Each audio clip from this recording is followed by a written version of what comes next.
Sem dúvida. Se você resolver falar na vida dos outros, aquilo vira seu propósito. São decisões. Então vamos recapitular aqui, porque é uma das coisas que pessoas pagam muito dinheiro para aprender, tá?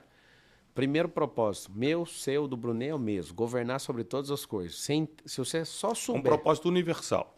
Serve para todos. É porque o segredo da vida é identidade e propósito. A pessoa, ela descobre a identidade, ela vai fluir naquela identidade. O propósito é o motivo. E eu entrei nisso tudo para te responder qual que é o propósito da nação brasileira. Um povo escravizado é um povo libertador no seu propósito. Um povo que é rico, mas tem a mentalidade de miséria, vai ser o povo mais próspero. Deixa eu te falar, olhando só para a terra, tá? Tira o povo todo em cima da terra. Pega só essa terra de 8 mil quilômetros, 8 mil quilômetros só de um lado, né? São 16 mil quilômetros de fronteira, 8 mil quilômetros de praia até o Brasil. Aqui tem a maior reserva de combustível do futuro, né, que é combustível espacial, chamado nióbio. Aqui tem a matéria mais resistente que a gente conhece para usar para blindagem, para qualquer tipo de coisa que você imagina, chama grafeno, 200 vezes mais potente que o aço e 50 vezes menos espesso do que uma folha de papel A4. Aqui tem o maior aquífero do mundo, aqui tem o maior espelho água do mundo, aqui tem o maior rio do mundo em volumetria, perde em extensão para o Rio Nilo, mas em volumetria não tem nenhum rio que ganha. Aqui não tem intempérie, não tem vulcão, não tem neve, tem 3 safras na maior parte do território, a terra é fértil de uma ponta a outra. Que lugar que é esse? Esse lugar é o Éden. 500 anos atrás, Bruno, só tinha no Brasil gente pelado, cara. Não tinha nenhum outro lugar no mundo. E aí é o seguinte, você vai ver todo o processo de Hégera do povo islâmico, por exemplo, o Brasil foi deixado por último. Tem alguma coisa aqui no Brasil. Esse negócio de ter essa potestade e de ter esse tipo de gente comunista querendo governar nossa nação faz com que a nossa nação, que foi deixada por último, aos poucos se revele o que ela vai fazer ou como ela vai se levantar. Aí eu vou te falar de 2 caras agora, um cara que é crente e um cara que é presidente de uma nação. Testemunho igual. O Billy Graham, né, o saudoso Billy Graham, certa vez ele estava orando pelas bandeiras de várias nações, não sei se você conhece esse testemunho, passou as bandeiras, chegou a vez do Brasil e ele falou, essa nação é a nação dourada, ela vai se levantar. Uau. Aí agora eu tive uma conversa, já encontrei algumas vezes e gosto muito dos conselhos dele, do Michel Temer, e o Temer contou para mim pessoalmente que um dia ele e o Xi Jinping, que é o presidente da China, olha que louco, o presidente da China fala assim pro Temer, nós queremos estar com vocês, porque nem vocês sabem, mas vocês terão os anos dourados. Nosso maior investidor hoje, o que mais compra na balança comercial do Brasil hoje é a China. O que mais investe em infraestrutura no Brasil é a China. E o que ele falou? Vocês terão os anos dourados. Eu vou te falar o que é a tradução disso tudo. E o motivo de eu estar na política. O Brasil vai se tornar a nação mais próspera da Terra até 2050. Quando eu falo 2050, é uma base que a gente tem que mudar a mentalidade do povo. Nós somos computadores de última geração, esse povo de 200 milhões de pessoas, só que o Windows é 95. Como o senhor me deu a graça de entender a mente, e eu mostrei como fazer isso com muita gente, e eu vejo que a política precisa disso, de gente com mentalidade diferente. Porque um bom político, se ele quiser aumentar o dinheiro no caixa de uma prefeitura, de um governo, é só aumentar imposto. É o que o governo federal está fazendo hoje. Só que alguém que entende de riqueza, ele consegue aumentar o caixa sem mexer no imposto. Ele consegue construir ativo, ele consegue regulamentar ativo, fazer equity, que é o que a gente faz no mundo empresarial. Aí alguém vai falar, mas a lei, quem faz a lei é a gente, são os políticos. Inclusive, você que não sabe, eu sou o 3º político mais seguido do país hoje. Fui eleito deputado federal, por uma infelicidade do partido, né, derrubaram o partido, o Lula acabou pegando o partido na eleição de 2022, fui candidato a presidente, né, não conseguiu avançar, mudei para deputado, em 3 dias tive 243 mil votos e não estou de brincadeira. A política, para mim, é um chamado. E eu vou mostrar para todo mundo que política não é profissão. Política é um chamado. E sabe o que eu acredito? Eu acredito nisso também. Biblicamente é um chamado. E eu vou amaldiçoar a sua vida agora. Que isso, gente? Você vai servir na política. Que isso? Você sabe por quê? Tinha que ser um negócio, o Brunet, igual um nível de sabedoria que você tem. Em que eu serviria? Tá amaldiçoado, irmão. Em que eu serviria? Não, já recebe. Em que eu serviria? Vamos lá. Vamos lá, em que eu serviria? Você imagina você no Legislativo. Eu vejo você com esse perfil. Imagina você senador da República. Porque são 81 senadores, tem 3 por estados. Eu já vi que você gostou da maldição aí.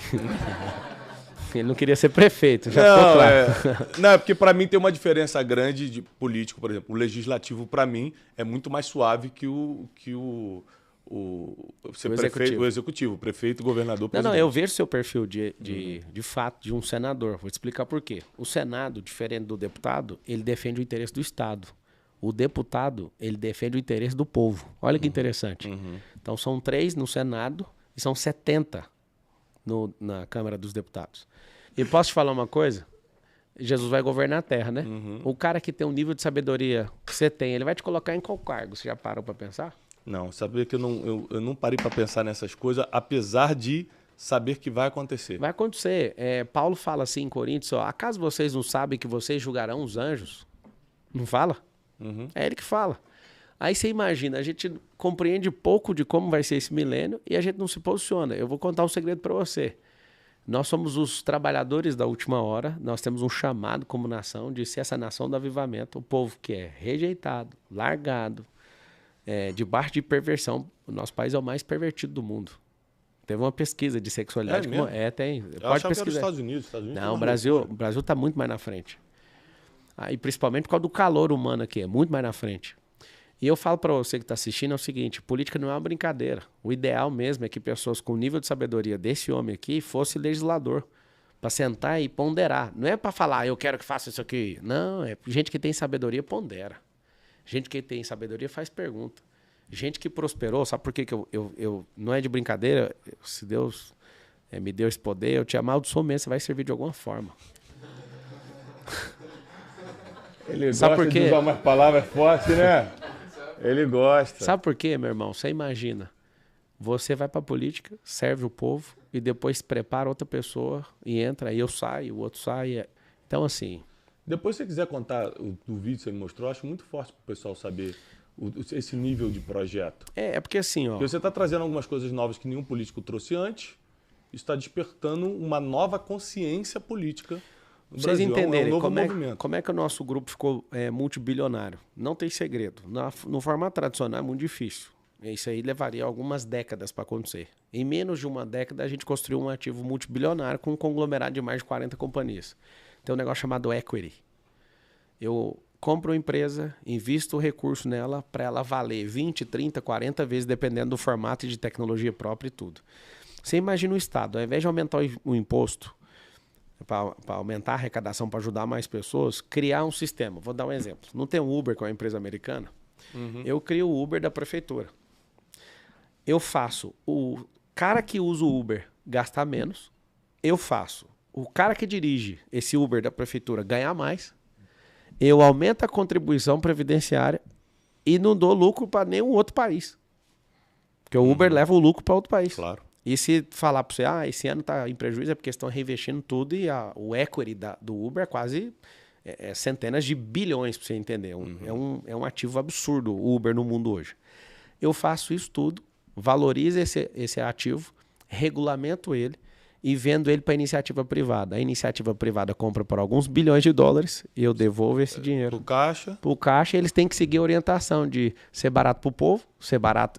O cara ganhar dinheiro com o carro, porque ele não ganha, o cara do Uber hoje. E eu consigo, numa solução, eu resolvo 3 problemas imediatos e crio fortuna para o povo. A quarta. A primeira é mais barato para o usuário, o cara que dirige vai ganhar mais e a gente aumenta a contribuição previdenciária. Olha que louco. A quarta, quando eu faço esse negócio ficar redondo e gero valor, chamo algumas companhias, vendo esse ativo. Esse ativo é regulamentado, o cara tem que seguir, devolvo dinheiro pro caixa. Aí eu coloco bilhões no caixa sem tirar nem R$1 do bolso de ninguém. E abençoei todo mundo. Olha o nível de inteligência. A gente não tem que vender ativo natural, a gente tem que vender ativo tecnológico. A gente tem que vender serviço e regulamentar serviço. Você imagina fazendo isso com 10 negócios, com 20 negócios. O que vai virar um caixa de uma prefeitura desse jeito? Desse jeito eu consigo chegar e falar assim, pode diminuir o imposto agora. A nossa carga tributária, ela é 2/5 dos infernos. No Brasil Império, as pessoas surtavam com o quinto dos infernos. 1/5 é 20%. Só de ser 20%, as pessoas surtavam no Brasil Império. Hoje são 2/5 dos infernos e ninguém fala nada. Tem um impostômetro aqui em São Paulo que registrou agora, algumas semanas atrás, 2 trilhões de imposto. Uau. Sabe o que é o pior de tudo? Os caras cobram 2/5 dos infernos. E se fosse falar agora, vamos terminar o Brasil e vamos dividir a dívida que o Brasil tem de 7 trilhões. Você sabe o que acontece? Se dividir a dívida para todo mundo, Brunet. Tá todo dividido. Você tem 4 filhos, né? Eu tenho 4. Bate aí, mano. Também tem. 4 filhos do Brunet, 4 meus. Sabe o que vai acontecer? A minha filhinha de 3 anos tá devendo 40 mil. O Miguel, obrigado. O Miguel tá devendo 40 mil, que é meu filho de 4 anos. O de 8, o de 10, cada um tá devendo 40. O Brunet tá devendo 40, eu tô devendo 40 mil, você tá devendo 40 mil. Pera aí só um pouquinho. Os caras já tomaram tudo que a gente tem e ainda tá devendo 7 trilhões. Você tá entendendo o que esses caras fazem? Isso são pessoas incompetentes. Você tinha que estar louco e falar assim, a gente precisa de pôr gente nova na política. Tá, gente inteligente, gente que tem sabedoria. Na prática, por exemplo, eu que sou empreendedor, tudo que você falou fez muito sentido para mim. Mas muita gente está escutando a gente agora, na prática está querendo sobreviver, está querendo pagar a conta amanhã. Sim. Na prática, como é que isso vai melhorar a vida do pobre? Imagina, só de Porque não... A gente tem que olhar para o pobre. Aí beleza. Principalmente o pobre que não consegue captar isso que você está falando. Vamos lá. Tem a Cracolândia lá em São Paulo, certo? Cracolândia, na cidade de São Paulo, 80 mil pessoas em situação de rua. Eu te desafio, inclusive já estou bem por dentro disso, você não acha um atleta na Cracolândia. Terminou a ordem da Olimpíada agora. Estados Unidos em primeiro. Tem crente, mas não tem atleta. Tem crente, tem empresário, mas não tem atleta. Tem crente, tem empresário, mas não tem atleta. Hein? Isso é um absurdo. É porque o atleta, o esporte, ele molda caráter. Você tem que ver que doideira que é isso. Por isso que eu gosto de aprender muitos esportes. Eu virei triatleta, eu virei Ironman, eu virei Ultraman. Eu fiz uma prova, o Bruno, de 452 quilômetros em 35 horas e 17. Você chama a maioria de quem está assistindo, fala assim, vai de carro. A pessoa já morreu de preguiça. 452 quilômetros. Eu fiz lá na Flórida em fevereiro. Foi 8 quilômetros nadando, 3 horas e 53. Aí depois eu fiz 360 quilômetros de pedal em 14 horas. E o restante, 84 quilômetros de corrida. Cara, é muita coisa. 35 horas e 17 minutos. E o limite da prova era 36. Só pra você ver o tanto que é engraçado o funil da vida. É por isso que muitas pessoas não querem prosperar, porque não são resistentes. Elas não querem, elas vão bater no limite delas e vão parar ali. Escuta só. Eu fiz já 7 maratonas, que é 42 quilômetros de corrida. 11 triatlos, 1 Ironman e 1 Ultraman. Na maratona, eu já corri uma maratona com 35 mil pessoas, a maratona de Orlando. Eu tenho um desafio lá que você corre todas as corridas a semana inteira. Eu fiz esse desafio também. Olha que loucura. Na maratona de 42 quilômetros tinha 35 mil pessoas.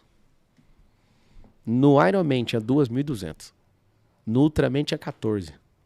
Só que o problema do 14 é que só chegou 4. Caramba. Os 10, 2 foi pro hospital, uma ficou 4 dias na UTI, os outros foi pegando hipotermia, tudo parando no caminho. Só chegou 4 no final. O que eu quero mostrar para vocês? Que o maior segredo é que não é a minha inteligência, não é a sabedoria, não é o dinheiro que eu fui adquirindo. É a resistência que eu fui aumentando. O segredo da vida é a adaptabilidade e a resistência. Então um monte de gente pensa, nossa, o Marçal é... Eu vou contar só o segredo. O segredo é não desistir, adaptar e resistir. Boa. Resista adaptando a nova realidade ao que você está fazendo. Você imagina você sair da água depois de nadar 8 quilômetros. Você já saiu quebrado, maluco. Eu lembro que o sol tava rente à água quando eu comecei a nadar às 7 da manhã. Quando eu fui sair 3 horas e 53 depois, 8, 9, 10, quase 11 horas da manhã. Eu vi o sol assim, ó. Eu olhei e falei, mentira. Agora eu ainda tenho que pegar um pedal e sair de Orlando e ir até Miami, pedalando, né, a distância.